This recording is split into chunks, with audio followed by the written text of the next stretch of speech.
కాంగ్రెస్ ప్రభుత్వం పట్టించుకోకుండా పడావు పెట్టిన ప్రాజెక్టులను, పండబెట్టిన ప్రాజెక్టులను రన్నింగ్ ప్రాజెక్టులుగా మార్చి కల్వకుర్తి గాని, భీమా గాని, నెట్టెంపాడు గాని ఇవన్నిటిని పూర్తి చేసి ఈ జిల్లాల్లో కేసీఆర్ గారి ప్రభుత్వంలో ఒకనాడు కాంగ్రెస్ ఉన్నప్పుడు ఈ జిల్లా మైగ్రేషన్ కి మారుపేరు.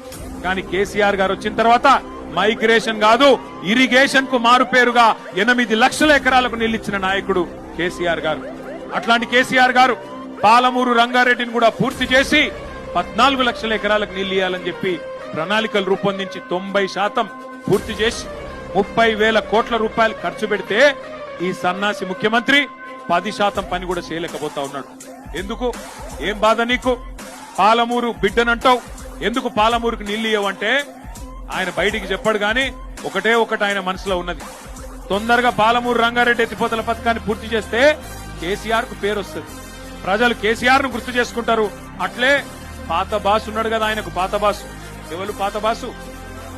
ఆయనకు కోపం వస్తుంది, ఊకోడు పాత బాసు. అందుకే పాత బాసు కోపం రావద్దు, కేసీఆర్ కు పేరు రావద్దని చెప్పి ఇలా పాలమూరు రైతన్నలను ఎండబెడుతున్నాడు ఈ ముఖ్యమంత్రి రేవంత్ రెడ్డి.